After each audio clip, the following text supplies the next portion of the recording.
Learners welcome to my YouTube channel. आज सारे learners का पेपर बहुत अच्छा हुआ होगा क्योंकि सीडीपी जो है बहुत ज़्यादा मुश्किल नहीं आई हुई थी। लेकिन हिंदी और इंग्लिश की अगर हम लोग बात करें तो लर्नर्स जो सिलेबस एचटेट ने हमें दिया वो सिलेबस के अकॉर्डिंग जो है हमारी पेडागोजी आपको शायद देखने को नहीं मिली।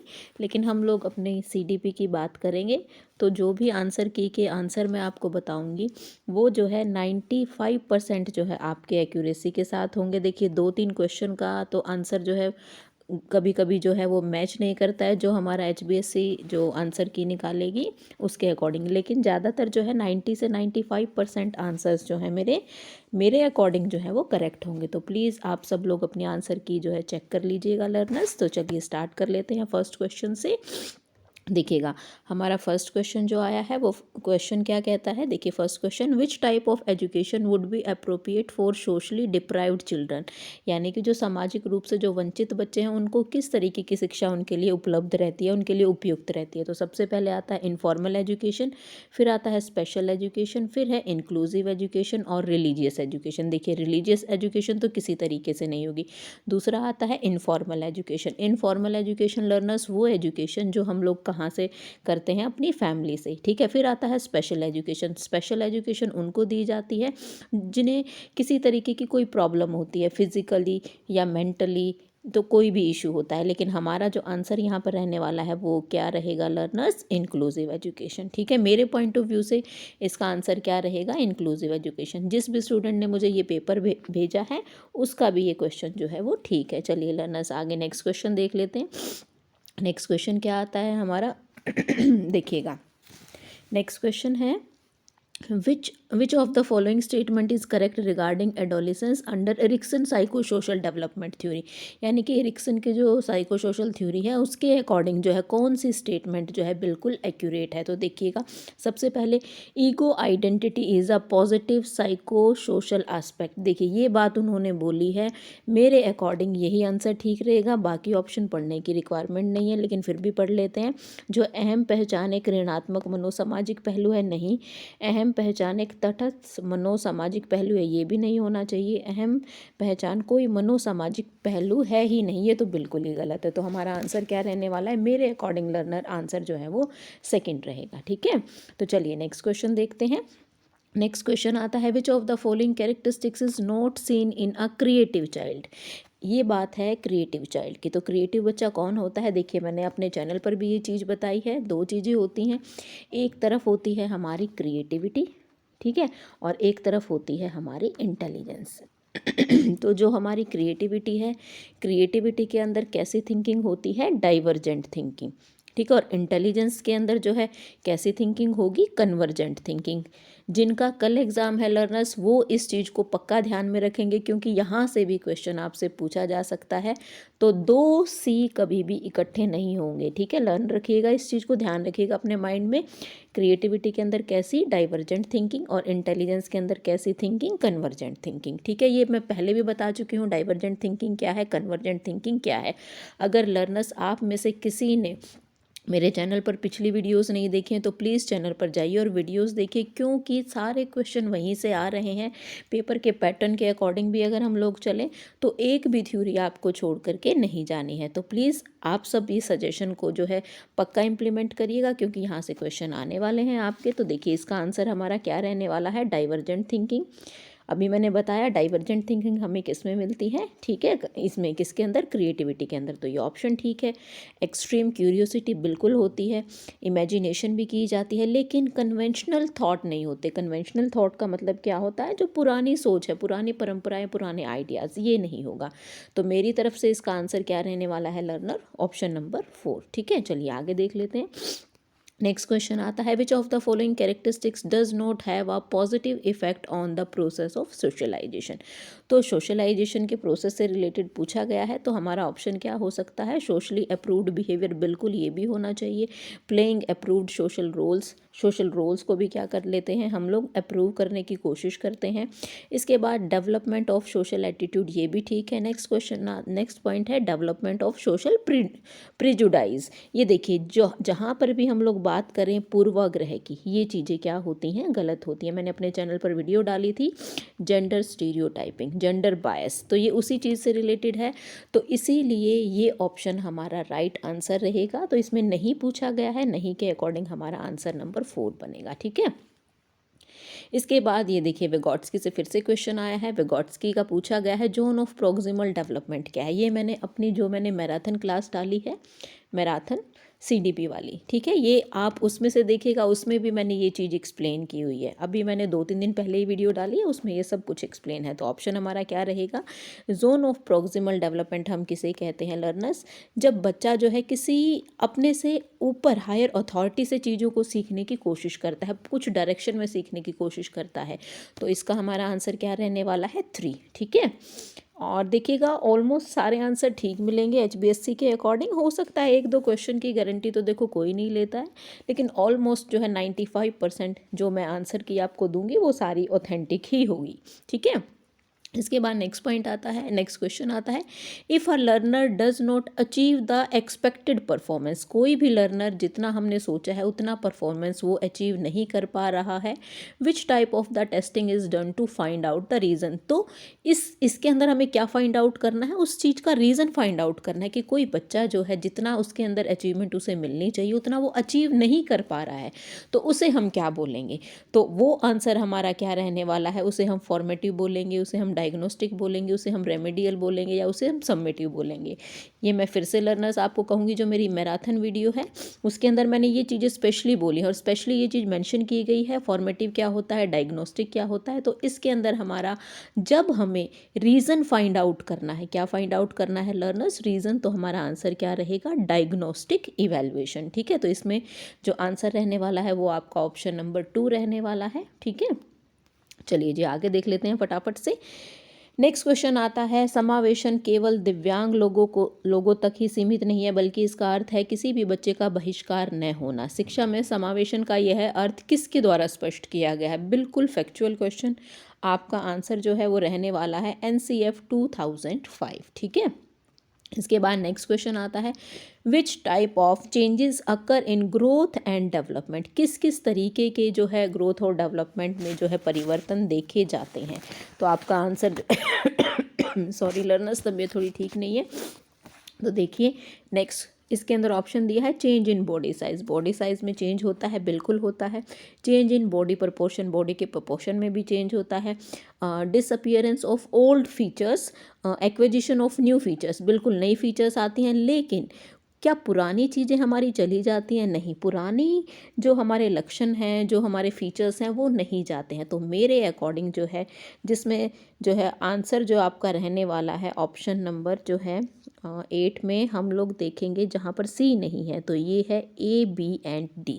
मेरे अकॉर्डिंग ये आंसर रहेगा लर्नर्स। ठीक है, चलिए इसके बाद नेक्स्ट देख लेते हैं, विच of the following statement does not explain the positive impact of motivation of learning, यानी कि ऐसा कौन सा कथन है जो अभिप्रेरणा के अधिगम पर सकारात्मक प्रभाव नहीं डालता, यानी कि जो नेगेटिव पूछा गया है इसमें, अभिप्रेरणा सीखने के व्यवहार को ख़त्म करती है या क्षीण करती है, ऐसा तो होना ही नहीं चाहिए। मोटिवेशन जो है काम को करने की हमारे लिए हमें मोटिवेट करता है, तो हमारा आंसर ऑप्शन नंबर 1 ही होगा, बाकी ऑप्शन पढ़ने की रिक्वायरमेंट ही नहीं है भाई। चलिए नेक्स्ट देख लेते हैं। नेक्स्ट फिर से कोलबर्ग से रिलेटेड थ्योरीज आ गई, बहुत ईजी, बिल्कुल सिंपल क्वेश्चन पूछा है इन्होंने। क्वेश्चन में क्या कहा गया है, match the stages of morality with their level under the moral development theory of Kohlberg. तो कोलबर्ग ने जो है हमें कितनी 3 स्टेजेस दी हैं। ठीक है, conventional, pre conventional and post conventional. ठीक है, ये हमें याद रखनी होती हैं। इसके अंदर 2 स्टेजेस दी गई हैं, ये भी मैंने अपनी मैराथन वीडियो के अंदर एक्सप्लेन किया था। अगर आप में से किसी ने वो मैराथन वीडियो देखी होगी, सिर्फ और सिर्फ 30 मिनट्स की पार्ट 1 है और शायद 28 मिनट्स का पार्ट 2 है। अगर आप ये 1 घंटे से भी कम की वीडियो है, अगर आप देखेंगे तो आपको बहुत सारे क्वेश्चन मिलेंगे। फिर से सजेस्ट कर रही हूँ लर्नर्स, जिनका कल PRT का TGT का पेपर है, आप देखिएगा, क्योंकि ये PGT का पेपर है, इसमें थोड़ा सा लेवल हाई है, तो आपको तो क्वेश्चन बहुत इजीली मिलेंगे। प्लीज़ चैनल पर जाइए और वीडियोस देखिए सारी। ठीक है, कम से कम मैराथन वीडियो को तो आप ज़रूर देख करके जाइएगा, उसे स्किप मत करिएगा लर्नर्स। ठीक है, तो अगर हम बात करें तो देखिए, गुड इंटरपर्सनल रिलेशन ये हमारे कौन से स्टेज पर होंगे, तो ये हमारे होंगे जो हमारी इसके अंदर जो है 3rd स्टेज दी गई है, 3rd 2nd नहीं 2nd में होंगे बेटा ये। तो हम देख लेते हैं कौन से स्टेज पर होंगे ये हमारे। तो हमारा ये देखिए लास्ट फर्स्ट वाला ऑप्शन सेकंड स्टेज पर होगा, इंडिविजुअलिज्म एंड एक्सचेंज, यानी कि इसमें क्या होता है, बचपना, जब हम एक से चीज़ लेते हैं दूसरे को देते हैं, तो मेरे अकॉर्डिंग ये इसकी स्टेज नंबर 1 रहेगी।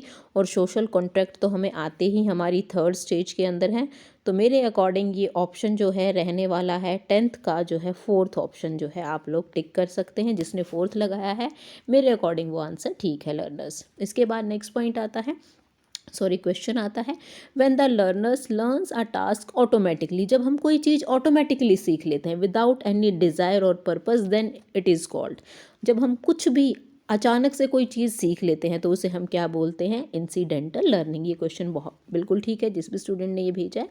इसके बाद नेक्स्ट आता है, which of the following statement is not true regarding biological motives. Biological motives क्या होते हैं, जो बाय बर्थ हमें मिलते हैं, हर एक इंडिविजुअल के अंदर प्रेजेंट होते हैं। दे आर यूनिवर्सल, बिल्कुल सबके लिए सेम होते हैं। दे आर इनबोर्न, बिल्कुल ये भी सही है, जन्मजात होते हैं। They are essential to survival, बिल्कुल सर्वाइवल के लिए, खाने के लिए, पीने के लिए, रहने के लिए, हमारे लिए सब ज़रूरी हैं। They are not related with the homeostasis in the individual, तो कहने का मतलब ये है ये वे व्यक्ति की समस्थिति से संबंधित नहीं होते हैं, तो ये ऑप्शन हो सकता है मेरे अकॉर्डिंग। ठीक है, तो मैं जो है जाऊंगी ऑप्शन नंबर 4 की तरफ। तो जिसने ऑप्शन नंबर 4 लगाया है मुझे वो ठीक लग रहा है वो आंसर। ठीक है, चलिए इसके बाद नेक्स्ट देख लेते हैं। Next question, which of the following examination are the basis of continuous comprehensive evaluation. आपसे पूछा है कॉन्टीन्यूअस कॉम्प्रीहेंसिव CCE के अंदर जो है कौन कौन से इवेल्युएशन आते हैं, तो नो डाउट CCE के 2 एस्पेक्ट मैंने बताए थे आपको। ठीक है, जिसके अंदर हमारा फॉर्मेटिव भी आता है और हमारा सबमेटिव भी आता है, जिसे हम FA और SA बोलते हैं। तो ये सारे ही ऑप्शन मेरे अकॉर्डिंग ठीक है। रिटर्न भी होता है हमारा, ठीक है, ओरल भी होता है, बिहेवियरल भी होगा और प्रैक्टिकल भी होगा। तो ऑप्शन नंबर जो है सॉरी 4 जो है मेरे अकॉर्डिंग ठीक रहेगा लर्नर्स। इसके बाद नेक्स्ट क्वेश्चन आता है, which of the following statement is not correct in reference to intelligence test. ये थोड़ा सा फैक्चुअल क्वेश्चन था, लेकिन मैंने इंटेलिजेंस के टेस्ट से रिलेटेड भी एक कंप्लीट वीडियो बनाई हुई है। ठीक है, अगर आप में से किसी ने नहीं देखी है तो प्लीज़ जाइए, क्योंकि हो सकता है कल आपसे कुछ भी पूछा जाए इस क्वेश्चन से रिलेटेड, मतलब इंटेलिजेंस टॉपिक से रिलेटेड। ठीक है, तो इसके अंदर हमारा ये वाला टेस्ट भी होता है, अलेक्जेंडर वाला टेस्ट भी होता है। ठीक है, इसके बाद verbal test can be either individual और ग्रुप, बिल्कुल दोनों होते हैं। Illiterate people can not do performance test, नहीं भाई कर सकते हैं। In non verbal test intelligence is measured through pictures and figures, ये भी ठीक है। तो आपका आंसर मेरे अकॉर्डिंग भाई 3rd होना चाहिए। ठीक है लर्नर्स, चलिए नेक्स्ट देख लेते हैं। ये फिर से थोड़ा सा डीपली क्वेश्चन पूछा गया है। ये क्वेश्चन जो है किससे है, SOI मॉडल से। ये मॉडल किसका है, गिलफर्ट का मॉडल है। ठीक है, जिसके अंदर हमारे प्रोडक्ट आते हैं, ठीक है, हमारा कंटेंट आता है, हमारे ऑपरेशन आते हैं। ठीक है, तो ये क्वेश्चन थोड़ा सा जो है डीपली पूछा गया है।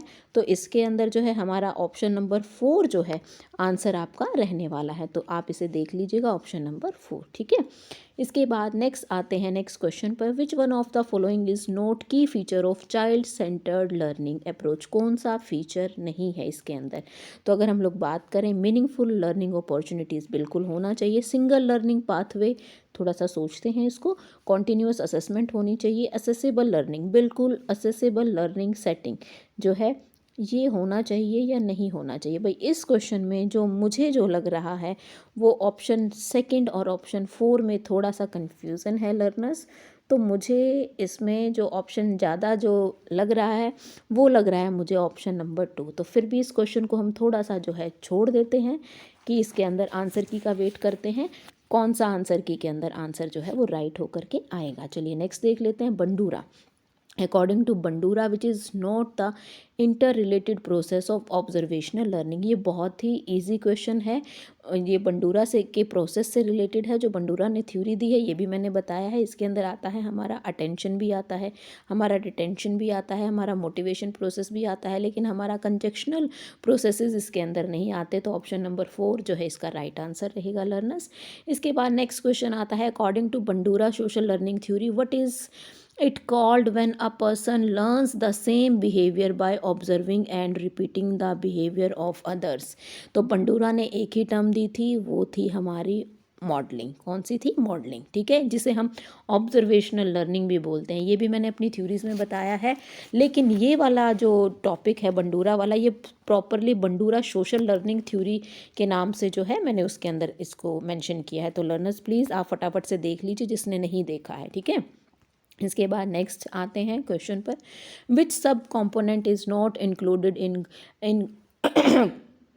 एक second learners, which sub component is not included in componential intelligence under the Sternberg triarchic theory. ये स्टेनबर्ग की ट्रायर्किक थ्योरी है। ये भी मैंने जो है अपनी जो हमारी मैराथन वीडियो है उसके अंदर बोला है, ठीक है। तो आप लोग देख लीजिएगा। इसके अंदर ऑप्शंस हमारे हैं मेटा जो है कंपोनेंट, यही हमारा आंसर रहेगा। और ये जो है क्वेश्चन लर्नर्स, ये PYQ है। लास्ट ईयर भी ये पूछा गया है क्वेश्चन, तो ये रिपीट क्वेश्चन है, ठीक है। A learning disability that affects the acquisition of arithmetical skills. ये बहुत ही आसान है। मैथ्स से रिलेटेड जो है वो आपका डिस्कैलकुलिया होगा। इससे रिलेटेड भी एक वीडियो मैंने अपने चैनल पर डाली है। मैंने सिर्फ 8 से 10 ही जो है लर्निंग डिसेबिलिटीज़ बताई थी, उन्हीं में से ये एक डिसेबिलिटी आपको यहाँ देखने को मिल गई है। चलिए जी नेक्स्ट क्वेश्चन देख लेते हैं। नेक्स्ट क्वेश्चन आता है, choose the correct sequence of 5 stages of fried psychosexual जो है डेवलपमेंट थ्योरी। ये फ्राइड की थ्योरी है। ये भी मैंने कंप्लीट थ्योरी अपने चैनल पर डाली है। इसके अंदर जो जो स्टेजेस हैं वो कौन सी होती हैं? सबसे पहले होती है ओरल स्टेज, फिर होती है हमारी एनल स्टेज, फिर होती है हमारी फैलिक स्टेज, फिर आती है लेटेंसी और लास्ट में आती है जेनेटियल स्टेज। देखिए कौन से ऑप्शन में ये सारी की सारी चीज़ें हैं। ओरल यहाँ पर भी है, ओरल यहाँ पर भी है, लेकिन इसमें सेकंड फैलिक है, ये नहीं होगा। तो हमारा आंसर कौन सा रहने वाला है? Option number 3 learners. चलिए जी फटाफट से देख लेते हैं। इसके बाद नेक्स्ट क्वेश्चन आता है पेवलोव से related. According to Pavlov classical conditioning theory of learning which, ये क्या लिखा हुआ भाई, दिख नहीं रहा है। Which sequence presentation of natural and जो है condition stimuli will most affect learning. तो हमारा आंसर इसमें क्या रहेगा? स्टिमुलेशन, डिले, ट्रेस और ये है आपका बैकवर्ड। तो अगर हम आंसर की बात करें तो शायद डिले वर्ड जो है इन्होंने यूज़ किया है। तो मेरे अकॉर्डिंग जो है सेकंड ऑप्शन यहाँ पर आपका राइट आंसर होना चाहिए। नेक्स्ट क्वेश्चन आता है, इन विच स्टेज ऑफ पियाजे cognitive development theory does the ability of abstract thinking and generalising. तो ये कौन सी स्टेज में आता है? ये पियाजे की 4th स्टेज में आता है। सबसे पहली होती है हमारी सेंसरी मोटर स्टेज, सेकंड होती है प्री ऑपरेशनल, थर्ड होती है कंक्रीट और लास्ट होती है हमारी फॉर्मल। तो हमारा आंसर क्या रहेगा? फॉर्मल रहेगा, ठीक है। इसके बाद नेक्स्ट आता है, which of the following educational arrangement should not be made for talented students. ठीक है, यानी कि जो टैलेंटेड स्टूडेंट्स हैं उनके लिए कौन सी शैक्षिक व्यवस्था नहीं की जानी चाहिए? देखिए उनको अपॉर्चुनिटीज़ मिलनी चाहिए बिल्कुल प्रोजेक्ट वर्क के साथ इंडिपेंडेंटली, एक्सेलरेशन होना चाहिए बिल्कुल, रेमेडियल टीचिंग सोचेंगे, इनरिचमेंट प्रोग्राम होने चाहिए। तो ऑप्शन नंबर 3 जो है इसका राइट आंसर रहने वाला है मेरे अकॉर्डिंग लर्नर्स, ठीक है। चलिए जी नेक्स्ट क्वेश्चन देख लेते हैं। नेक्स्ट क्वेश्चन पूछा गया है आपसे, विच one of the following is not a principle of inclusive education. Inclusive education का कौन सा प्रिंसिपल नहीं है? प्रिंसिपल ऑफ सेग्रेशन हम अलग नहीं करते हैं, ये होना चाहिए। प्रिंसिपल ऑफ कॉपरेशन होना चाहिए, राइट है ये। प्रिंसिपल ऑफ सेलिब्रेटिंग डाइवर्सिटी ये भी होता है। Principle of right to education ये सब होते हैं। तो ऑप्शन नंबर 1 जो है मेरे अकॉर्डिंग आंसर रहेगा इसका। 26 क्वेश्चन आता है, which of the following way does not support the teaching according to the individual differences. यानी कि निम्नलिखित में से कौन सा तरीका व्यक्तिगत विभिन्नताओं के अनुसार शिक्षण का समर्थन नहीं करता है? विद्यार्थियों का बड़ा समूह करता है भाई, इंडिविजुअलाइज्ड इंस्ट्रक्शंस, करिकुलम अडेप्टेशन ये भी होना चाहिए, नॉलेज ऑफ स्टूडेंट्स एबिलिटीज़ ये भी होना चाहिए। शायद ऑप्शन नंबर 2 रहने वाला है इसका आंसर। और देखते हैं बाकी आंसर की में क्या आता है। Next question, which is not a role of education institutions in addressing the needs of childrens with special needs. ये क्या कहते हैं? विशिष्ट आवश्यकताओं वाले बच्चों की आवश्यकताओं को पूरा करने में शैक्षिक संस्थानों की क्या भूमिका नहीं है? तो देखिए बिना भेदभाव के विद्यालयों में प्रवेश देना चाहिए, बिल्कुल देना चाहिए। सुलभ बुनियादी सुविधाएं प्रदान करनी चाहिए। उनकी विशिष्ट आवश्यकताओं को पहचानना एवं मुख्य धारा से बाहर रखना, बाहर नहीं रखना, उन्हें साथ रखना होना चाहिए। उन्हें आवश्यक सहायक सेवाएं प्रदान करना, ये भी, ये ऑप्शन नंबर 3 जिसका भी है ये मुझे ये आंसर ठीक लग रहा है। तो मेरी तरफ से 27 का ऑप्शन नंबर 3 होगा। इसके बाद नेक्स्ट आता है 28th क्वेश्चन, ठीक है। निम्नलिखित में से कौन सा कथन विकास के संदर्भ में सही नहीं है, डेवलपमेंट से रिलेटेड कौन सा कथन जो है वो सही नहीं है। तो देखिएगा, development is the product of maturation and learning, बिल्कुल। Later development is more critical than early development, ये सोचना पड़ेगा, ये शायद नहीं होगा। Development proceed from head to foot, बिल्कुल होता है। Development proceeds from centre axis to extremities, बिल्कुल ये भी ठीक है। ये हमारे दोनों वो प्रिंसिपल हैं, सेफिलोकैडल और हमारा प्रॉक्सिमल डिस्टल। तो मेरे अकॉर्डिंग आंसर जो है 28 का सेकंड रहेगा। इसके बाद नेक्स्ट आता है हमारा the 3 dimensional model of the inclusive education propounded bye home. तो भाई इसका आंसर जो है ऑप्शन नंबर 1 रहेगा, ठीक है। इसके बाद लास्ट क्वेश्चन देख लेते हैं, ये हमारा फिर से फैक्चुअल क्वेश्चन। ये अगर आपका गलत भी हो जाता है तो भी कोई बात नहीं, क्योंकि डेफिनेशंस हमें ध्यान नहीं रहती हैं। Socialisation means attaining of maturity in social relationship, this definition was given by. तो ये किसने दी है, ये दी है भाई आपकी जॉन डेवी ने, गैरेट ने, और ये सॉर्सन ने या हरलॉक ने। तो भाई मेरे अकॉर्डिंग जो मुझे लग रहा है वो आंसर नंबर जो है 4 रहने वाला है। तो 30 का ऑप्शन क्या रहेगा, आंसर नंबर 4।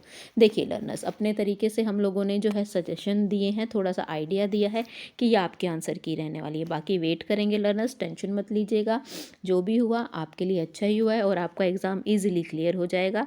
तो मिलते हैं अपनी नेक्स्ट वीडियो में लर्नर्स। फिर से आप लोगों को सजेशन दे रही हूँ, अगर आप में से किसी ने पिछली वीडियोस नहीं देखी हैं लर्नर्स, प्लीज़ चैनल पर जाइए, वीडियोस को देखिए, कंटेंट अच्छा लगता है, वीडियो को लाइक करिए, चैनल को सब्सक्राइब करिए, जितना पॉसिबल हो सके आज आप अपने फ्रेंड्स को शेयर करिए ये सारी की सारी वीडियोज़, ताकि उनके भी कुछ ना कुछ मार्क्स जो हैं क्या हो जाएँ, इंक्रीज़ हो जाएँ। चलिए ओके लर्नर्स, मेरे बाकी सारे लर्नर्स को जिनका कल एग्ज़ाम है, फिर से ऑल द बेस्ट लर्नर्स।